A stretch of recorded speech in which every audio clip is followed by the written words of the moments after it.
Actually, let's do just the immediate family. We'll add everyone else later. Jessica's hand shot out, stopping me mid-step as I moved toward the family photo. Her voice was sweet poison, dripping with fake consideration. I froze. Immediate family. I was Daniel's mother. If I wasn't immediate family, then what was I? The camera flashed. My son Daniel, my daughter Sarah, my grandchildren Katie and Tyler, all immortalized in that frame. And me? Standing outside the shot like some stranger who wandered in off the street. But the worst part wasn't the exclusion. It was Jessica's smirk afterward. That satisfied smile as she lowered her voice so only I could hear. Don't worry, Margaret. We'll get one with you too. Just maybe not front and center. The way she said my name, like it tasted bitter in her mouth. The way she tilted her head with fake sympathy while her eyes sparkled with triumph. That's when I decided her smirk would be erased forever. We were celebrating Daniel's MBA graduation and new position as regional manager. I'd helped pay for part of that degree, working extra shifts at the hospital where I'd been a nurse for 32 years. This rented hall had cost me a small fortune, but I wanted everything perfect for Daniel. Everyone was there. Relatives, colleagues, friends. The kind of turnout that showed how loved and respected my son was. But from the moment Jessica walked in, camera in hand, I knew this wasn't about celebrating Daniel's achievement. It was about control. She swept across the room in her designer dress, directing everyone where to stand with military precision. She wasn't just taking photos, she was staging a performance, rewriting our family narrative to put herself at the center. Daniel shifted uncomfortably when she excluded me from the immediate family shot, but he didn't speak up. My confident son just let her words hang there like smoke, choking the air between us. I watched his face, hoping he'd correct her, that he'd say, "Mom, of course you belong in the family photo." But he just adjusted his tie and smiled for the camera, letting his wife decide who counted as family. My chest tightened, but I forced a smile.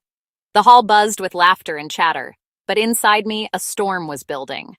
I had been erased from my own family celebration in front of everyone who mattered. Sarah noticed immediately. My daughter appeared at my elbow, face flushed with indignation. "Mom, that was completely out of line. You should be in every family photo." "It's fine, honey," I whispered, though it wasn't fine at all. "Let's not make a scene." But it wasn't fine.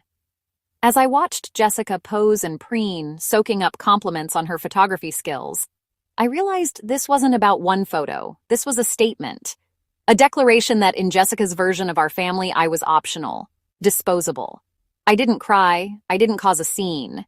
Instead, I raised my wine glass when the toasts began, smiled during the speeches about Daniel's bright future, and let Jessica believe she'd won this round. But as the evening wore on, watching her bask in attention while treating me like hired help, I made a decision that would change everything. That photo wouldn't be the memory that lasted, because I was going to make sure Jessica learned exactly what it felt like to be cropped out of the picture. The drive home that night felt endless. Every streetlight reminded me of the camera flash that had captured my family without me. I kept hearing Jessica's voice. Just maybe not front and center, like I was some distant relative being politely accommodated. But the more I replayed the evening, the more I realized this wasn't an isolated incident. Jessica had been systematically erasing me for months, so gradually I hadn't noticed the pattern until it slapped me in the face. It started small. Last Christmas, when I offered to bring my famous apple pie, the recipe that had been in our family for 3 generations. Jessica quickly interjected with her perfect hostess smile. "Oh, Margaret, that's so sweet, but I've already ordered this amazing dessert platter from Delacroix Patisserie downtown. We wouldn't want too much dessert, would we?" The way she said it made my homemade pie sound like gas station bakery. And that fancy patisserie order? Probably more than I spent on groceries in a week. Then there was my granddaughter Katie's birthday party in March. I'd spent hours planning every detail with Daniel.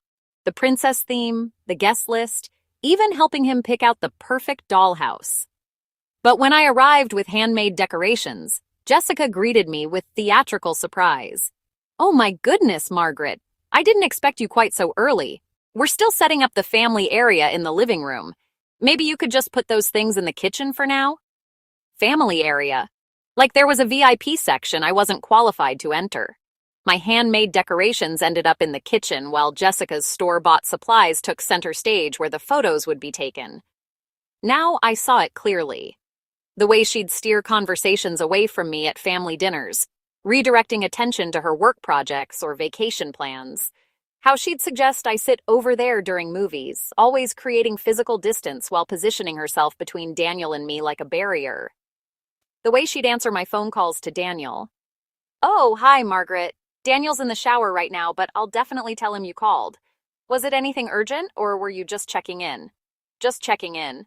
Like a mother wanting to talk to her son was some casual social obligation rather than a fundamental family bond. The next morning, I called my sister Patricia in Phoenix. I needed to hear from someone outside this mess that I wasn't losing my mind. "Pat," I said, stirring my coffee with more force than necessary. "Do you think I've been difficult with Jessica? Am I being too sensitive?" There was a long pause, the kind that told me Patricia had been waiting for this conversation. "Margaret, honey," she finally said, "you've been nothing but gracious to that girl. Much more gracious than I would have been, that's for sure." "What do you mean?" "I was at that barbecue last month for Tyler's Little League celebration, remember? When Jessica introduced you to her work colleagues as Daniel's mom who lives across town, like you were some distant acquaintance instead of her mother-in-law?" My stomach dropped as the memory came rushing back. Jessica had positioned herself slightly in front of me during those introductions, creating physical distance while she spoke about me like I was a neighbor she barely knew. "And Margaret," Patricia continued, "I heard something else from Linda Henderson. She said Jessica told her you weren't really part of Daniel's life anymore, that you were having trouble adjusting to him being married, and that it was putting stress on their relationship." The coffee mug slipped from my trembling hand, clattering against the counter and splashing hot liquid across my kitchen tile. "She said what exactly?" "Linda felt terrible telling me, but she thought you should know. Jessica's been painting this picture of you as some clingy mother-in-law who can't let go, who's constantly interfering in their marriage. She made it sound like you were the problem." I gripped the counter, my knuckles white against the formica surface that Daniel had helped me install when he was still single, and we spent weekends on home improvement projects together. It wasn't just the family photo. Jessica had been conducting a systematic campaign to rewrite the story of who I was, not just to my son, but to everyone in our community. She was erasing me from Daniel's narrative, replacing the loving mother-son relationship with a tale of an overbearing woman who couldn't accept her diminished role. That night, I sat surrounded by photo albums, 28 years documenting Daniel's life. His first steps, missing teeth at his 6th birthday, high school graduation where he'd thanked me in his valedictorian speech, college graduation where he'd hugged me so tight I could barely breathe. When had I become someone worth erasing from this story? If Jessica wanted to play games with family narratives and photo manipulation, then I was going to show her what a real family story looked like. But first, I needed to understand exactly what I was dealing with. Because something told me that Jessica's campaign against me was just the surface of something much deeper. That's when I noticed her black credit card. The next week, I started paying attention to Jessica in ways that felt uncomfortable but absolutely necessary. I began documenting things I'd previously dismissed as quirks or coincidences. When Daniel mentioned they were planning another weekend getaway to some exclusive spa resort in the mountains, I asked casual questions. "That sounds wonderful, sweetheart. How long have you been planning this trip?" "Jessica found this incredible last-minute deal online," Daniel said, showing me pictures of luxury suites with infinity pools and private balconies. "She's really amazing with finding these opportunities. Always knows how to make our money stretch."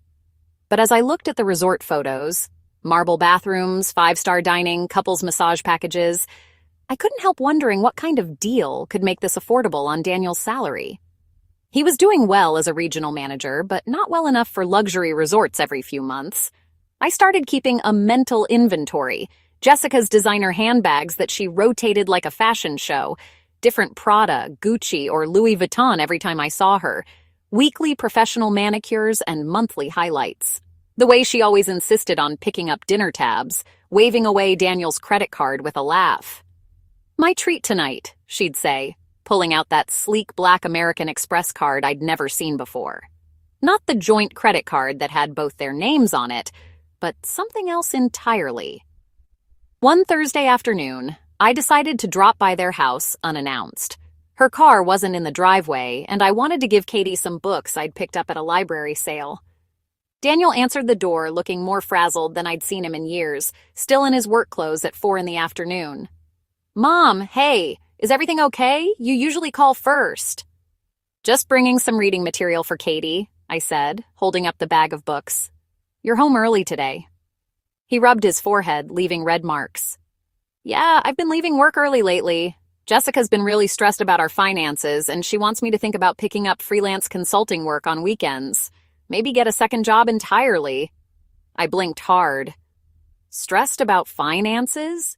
But didn't you just get back from that spa weekend last month?" "That was different," he said quickly, defensive and rehearsed. "That was a celebration for my promotion. Jessica's right, though. We need to be more responsible about our spending." As I handed him the books, I noticed something on their kitchen counter that made my blood pressure spike. Bank statements scattered across the granite surface, highlighted in yellow marker and covered with Jessica's neat handwriting. Daniel saw me looking and quickly gathered them up. "Just budget stuff," he mumbled. "Jessica's been going through our expenses with a fine-tooth comb." But in that brief glimpse, I'd caught sight of numbers that didn't add up. Large deposits that appeared too regularly, always in round figures like $2,000 or $3,500. Deposits that looked nothing like Daniel's bi-weekly paycheck. I thought she was just vain and high maintenance, until I overheard that call. The next week, I was at Riverside Market doing my Thursday grocery shopping when I spotted Jessica in the customer service area. She wasn't shopping. She was standing near the money transfer counter, having what appeared to be a heated conversation on her phone. I pretended to examine pasta sauce labels while straining to listen. "I told you the marketing budget allocation for the Henderson account should be going into the separate fund, not the primary business checking," she hissed into her phone. "Daniel doesn't need to see those invoice details. Just process it the way we discussed and make sure the documentation reflects the lower amount." My blood ran cold. Marketing budget, separate fund. Daniel doesn't need to see. Jessica wasn't just hiding her spending from my son. She was actively stealing money from her business clients, skimming funds while telling Daniel they were struggling financially. She hung up and turned around, nearly colliding with me. For a split second, her face went completely white. "Margaret," she said, her voice pitched too high. "What a surprise running into you here. I thought you usually shopped at Peterson's." "They were out of the coffee Daniel likes," I said calmly, though my heart was racing. "I wanted to pick some up for when he stops by this weekend." Jessica's eyes narrowed almost imperceptibly. I saw the wheels turning behind her perfect facade. She was calculating how much I might have heard. "Well," she said, forcing that brilliant smile back into place, "I should get going. Busy day ahead with client meetings and all that." As she walked away, heels clicking with military precision, I realized I'd stumbled onto something much bigger than I'd imagined. Jessica wasn't just trying to erase me from family photos. She was running a sophisticated financial scam, stealing from small businesses that trusted her with their marketing while manipulating my son into believing they needed to tighten their budget. She was making Daniel work longer hours and stress about money while she was secretly accumulating wealth through fraud. That night, I sat at my kitchen table with a legal pad and started documenting everything I could remember. Every expensive purchase, every mysterious financial conversation, every time she'd insisted they couldn't afford something while simultaneously planning another luxury vacation. If Jessica thought she could manipulate my family while building her fortune on stolen money, she had seriously underestimated the determination of a mother protecting her child. I planned a slideshow she'd never forget. 3 weeks of investigation revealed that Jessica's web of deception was more elaborate than I'd imagined. Jessica was operating at least 3 separate bank accounts that Daniel knew nothing about. I'd confirmed this by watching her payment methods and noting different cards she used. I tested this by calling Morrison's Bakery and casually asking about their marketing expenses. Jessica charged us $4,500 for the complete package. Website, social media setup, and 6 months of management, Mrs. Morrison said. $4,500. But Jessica had told Daniel that client only paid her $2,000. The second account handled cash payments from businesses avoiding proper tax documentation. The third was most sophisticated. Jessica claimed inflated business expenses on their joint tax returns for equipment and software that either didn't exist or cost significantly less. The refunds went directly into her private account, while Daniel worked overtime, believing they were broke. Through my granddaughter Katie's tablet, still connected to Jessica's iCloud account, I'd seen text messages revealing Jessica's manipulation. Screenshots where she called me pathetic and desperate for attention, where she joked about how easy it is to train Daniel when you know which emotional buttons to push. One devastating exchange showed Jessica complaining, "Margaret acts like she's still the most important woman in Daniel's life. It's honestly embarrassing how clingy she is. I'm doing Daniel a favor by helping him establish boundaries."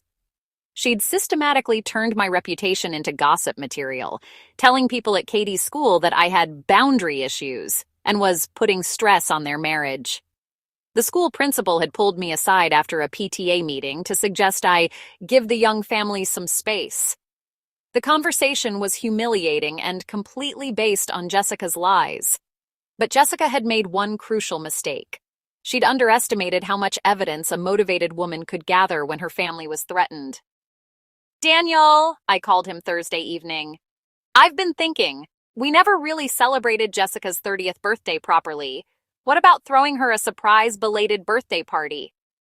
"Mom, that's really thoughtful. I know you and Jessica haven't always seen eye to eye." My heart clenched at how carefully he phrased it, having internalized Jessica's narrative that I was the source of family tension.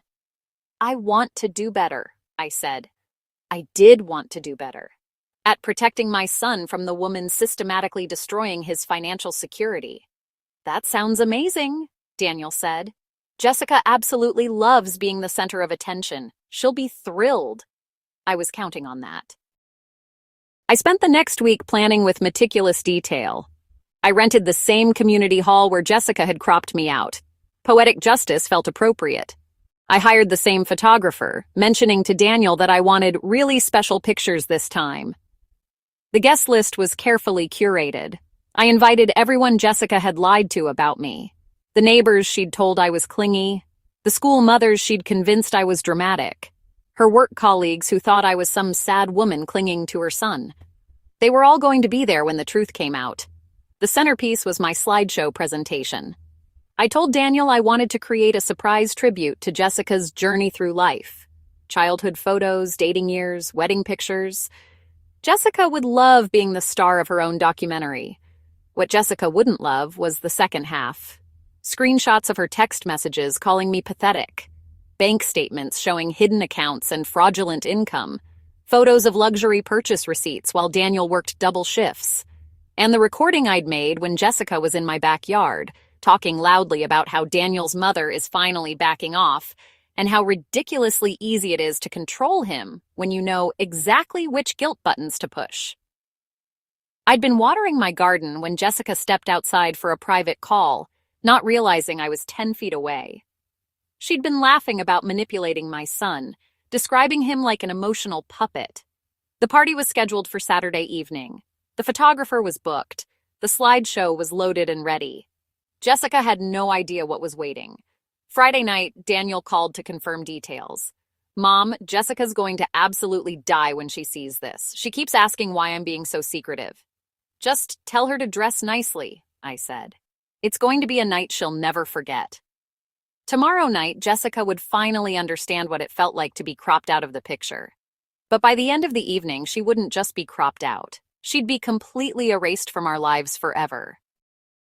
Saturday evening arrived with crisp autumn air. I stood in the decorated community hall, watching the photographer set up while guests filtered in, admiring the elegant party setup I'd spent days perfecting. Jessica arrived 20 minutes late, fashionably delayed as always, wearing a stunning red cocktail dress that probably cost more than my monthly utilities bill. She swept into the room like she owned it, her smile bright and practiced as people called out birthday wishes. "Margaret," she said, approaching me with arms outstretched for one of those performative hugs that felt like embracing a perfectly groomed snake. This is such a wonderful surprise. You really didn't have to go to all this trouble for me. Oh, it was no trouble at all, I replied, returning her smile. I wanted to make sure everyone could see the real Jessica tonight. She tilted her head slightly, something flickering behind her makeup. The real Jessica?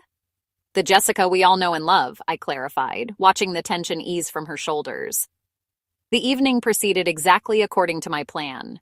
Jessica held court in the center of the room, regaling groups of guests with animated stories about her latest business successes and their recent luxury vacation to that mountain spa resort. She posed for pictures with practiced ease, always positioning herself at the optimal angle, always making sure the lighting caught her best features. The photographer captured it all. Her radiant smile, her confident gestures, the way she commanded attention from everyone around her.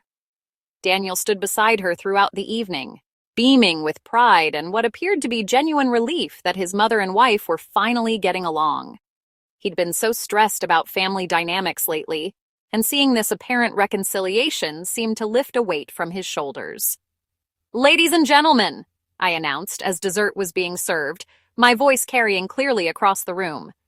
"I'd like to present a very special slideshow celebrating Jessica's journey through life and all the wonderful memories she's created with our family." The lights dimmed dramatically. The projection screen flickered to life. Jessica's face lit up with genuine excitement, her hands clasped together like a child on Christmas morning. The first portion was exactly what everyone expected. Baby photos showing Jessica in frilly dresses, childhood birthday parties with elaborate cakes, high school graduation where she'd been valedictorian, college memories with sorority sisters. Jessica laughed delightedly and pointed at familiar faces, calling out to friends in the audience. "Oh my God, look at my hair in that picture!" she exclaimed, covering her face in mock embarrassment while clearly loving every second of attention. Then came the romantic phase, early photos from her relationship with Daniel. Their first apartment with mismatched furniture and hopeful smiles, their engagement at that expensive restaurant downtown, their picture-perfect wedding where Jessica had looked like a princess. The room made appreciative sounds as the love story unfolded. Jessica actually wiped away what might have been a genuine tear as she watched herself dancing with Daniel at their reception, looking young and happy and seemingly innocent. "This is absolutely beautiful, Margaret," she whispered, reaching over to squeeze my hand with what felt like sincere gratitude. "Thank you so much for putting this together. It means more than you know." I squeezed her hand back, my voice warm and grandmotherly. "Just wait, dear. The very best part is still coming." The slideshow continued with recent family photos. Holiday gatherings where Jessica looked perfectly styled, vacation pictures showcasing exotic locations and luxury accommodations, beautiful images of my grandchildren where Jessica had positioned herself prominently in every frame. She preened visibly as the photographer continued capturing her reactions, her smile growing more radiant with each flattering image that appeared on screen. Then, without any warning or transition, the tone of the slideshow shifted completely. The first half of the slideshow had lulled Jessica into comfort. Baby photos, graduation shots, wedding pictures, her greatest hits. She beamed, soaking up the attention, convinced the night was built for her. Then the screen shifted. Text messages, her name at the top, her own words, massive across the wall for every guest to read. "Daniel's mother is pathetic. It's embarrassing how she clings to him. Controlling him is easy once you hit the guilt button." The room snapped silent. Gasps broke through the stillness. Daniel's face fell, eyes darting between the screen and his wife. "What is this?" Jessica hissed, her mask cracking.